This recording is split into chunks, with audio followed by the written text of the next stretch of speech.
Welcome to Lawn Rush. In today's video, I want to talk about DOGG snow plows. And what happened with this whole DOGG snow plow thing is I was talking to a guy. He said, "Hey, take this DOGG book." And I'm like, "Dude, I don't need a DOGG book. I run Fisher, stainless steel XLS. I don't want to even look at a DOGG." And he was like, "Well, take the book. Maybe you get some ideas." So I took it, sat over there in the passenger seat for a while, and then finally I started flicking through it. And honestly, guys, just looking at the book, I am quite impressed by DOGG. So I do run the Salt Dog. That is the buyer's version of the salt spreader. So I guess they just take everything and throw dog at the end. And I was talking to some guys about spreaders, and they were talking about their Boss spreaders. They were talking about their Fisher spreaders, and there's no doubt that there's pros and cons to all these spreaders. And Salt Dog, the spreader Salt Dog, it's got its pros and cons. But one of the things that I like about the Salt Dog spreader, and I'll get out real quick and look at that if it's not too windy. I hate when it's windy. One of the things that I like about the Salt Dog spreader is their use of materials. They always seem to have like a stainless steel poly. Nothing in this spreader corrodes, and I'm a guy that leaves salt in the spreader. I know it's not recommended, but I have to do that because of the constant salting that I'm doing. My salt, I typically keep a half a ton in my spreader just in case. Like if something pops off and I got to get there quick and I don't have time to mess around with loading, I will go ahead and spread some salt. And I always got a little bit of salt ready to go. But the thing is with the Salt Dog is nothing in this spreader corrodes. Really. I mean, no, I mean, very minimum. There's a little bit of powder coated metal as far as the top grate. Look up in here real quick. A little bit of powder coated metal as far as like the top grate, and then those metal rods that hold the V. But that's powder coated, and me leaving salt in it, that powder coating's held up good. But you look down in there, that V is stainless. That auger is stainless. All that business end stuff is all stainless, and the hopper's poly. So that's why I like this spreader. Now, the powder coating, it's gonna be okay, but I'm not a guy that washes the spreader out. I don't do all that. I just run it for the season. At the end of the season, I wash it out, and that's it. But during season, no, I'm never washing out my spreader. So I like Salt Dog for their use of materials. Now, where they kind of drop the ball a little bit is their motors aren't that powerful compared to some of the other competitors. If you look at the wiring going to the motor, not that heavy gauged, and it's not that strong of an auger motor. Sometimes it kind of lets you down a little bit as far as just getting that material out. Generally speaking, and you just got to be cautious and a little bit careful in order to keep that material from freeze, not even freezing. So leaving the salt in the spreader, being careful.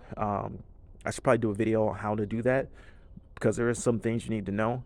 But sometimes just the weight of the salt will get on that auger and it won't move the salt. And basically you just come in with an adjustable wrench. You put it up in there and you just turn it a little bit by hand. And I feel like that motor could be a little bit more powerful, and I think they are a little bit more powerful on the Pro model. This is not the Pro model, but they are a little bit more powerful, I think, on the Pro model. But the spread's a little weird. Sometimes it throws a little bit more to the driver's side, and I'm thinking if I adjust this little metal thing in here, maybe it'll spread more directly even behind the truck. But aside from those couple of little issues, their materials being all stainless as far as corrosion and stuff, they don't really rust from my experience so far. And I think that's a plus. I mean, this thing might need a motor here and there down the road. I haven't had any issues yet. But if if a motor ever failed, I think that would be what comes down the road. Like maybe an auger motor might fail or something like that.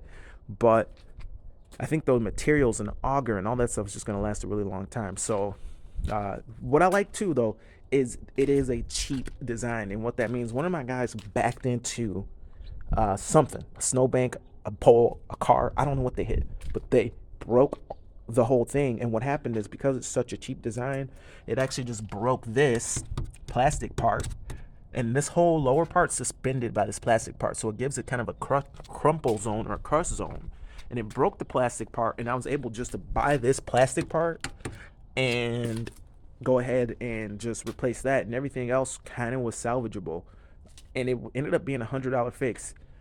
While the actual spinner motor inside of here, very easy to disassemble this and rebuild it and all that. And if I needed a whole thing, it would be like $800, but I was able to fix it for like $100. So, looking at the better spreaders, the Boss and the Fisher and all that, you're looking at $1,500 to $1,600 to replace a spinner if someone backs into it, and then it's hard to disassemble it versus this being so minimum. Now, that being said, Salt Dog's probably making more money per spinner at $800 than these other companies make with these more complicated spinners. They cost more, but I bet their margins aren't as good because they're so complicated.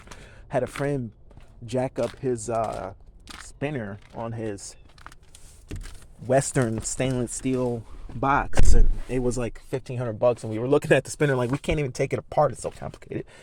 But what I like about their snow plows, and I'm kind of looking at them now, is their use of materials. They have all stainless steel snow plows. So just looking out here, looking at their lineup, it's stainless steel, stainless steel, stainless steel, stainless steel. And it got me thinking, like, man, these guys really are serious about their stainless steel. So, I mean, like Western and Boss and all these other companies, I mean, you have to pay extra to get stainless steel. Whereas Salt Dog's just like, hey, every plow we make is going to be stainless steel, period. And, I mean, they are designed in that minimalistic way, kind of like how their spreaders are. They have push boxes.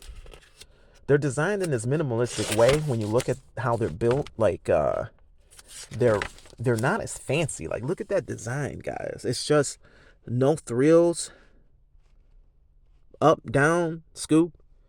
I mean, if you're running a big fleet, maybe this is the way to go. I mean, depending on how the controller looks. I haven't seen that. If the controller's wacky, then I'm not going to be cool with that. But there's a look at the controller. Looks pretty straightforward. Up, down, left, right. So, yeah, I mean, like I say, minimalistic design. Bigger fleet. Now, how do they hook up could be an issue. I don't want something that's hard to hook up. But if it's something that you put on the truck and leave it on, I know I leave my plow on the truck. So, it's kind of that. Yeah, it's a minimalistic design, but to go all stainless, it's like you'd look at this thing and you'd think it was a Fisher XLS. Now, this was what the guy was showing me, these wings that swing back. And that is pretty cool, guys. I mean, to be able to get that from Salt Dog wing kit that swings back for you. Whereas the Fisher ones, you got to buy those aftermarket from another company, or I think they have them OEM too. But man, I'm actually, I gotta say, I am definitely impressed with the Salt Dog plows. So looks like they have an LED light option. I'm willing to bet they don't charge an extreme premium like Fisher for their LED lights. There's their Salt Dog spreader, which I'm happy with the Salt Dog spreader. Like I said, I do wish there was more motor power and stuff like that. But I mean, there's pros and cons to all these spreaders, and there's definitely a lot of pros to the Salt Dog spreaders. But yeah, all stainless steel V's, and they're gonna get the job done. I mean, I don't know what the big deal is. There's their 8 to 10 expanding wing plow.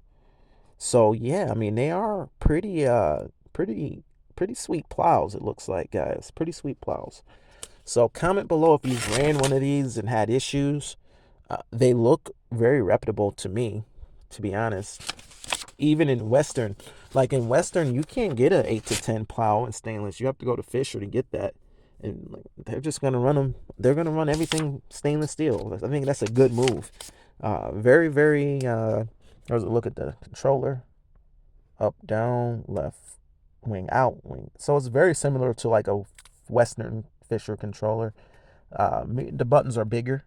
Maybe they're even easier to press. I don't know. They're probably, I mean, look at the controllers here. You got this controller. You got that controller. You got your wing. You got your retract, your scoop, and you got wing and wing. So very similar controllers, guys. But anyway, just wanted to ask the question or bring up the topic of stainless steel plows from Salt Dog. But if you ran one of these, comment below. But anyway, this is Long Rush. See you guys in the next video. Over and out.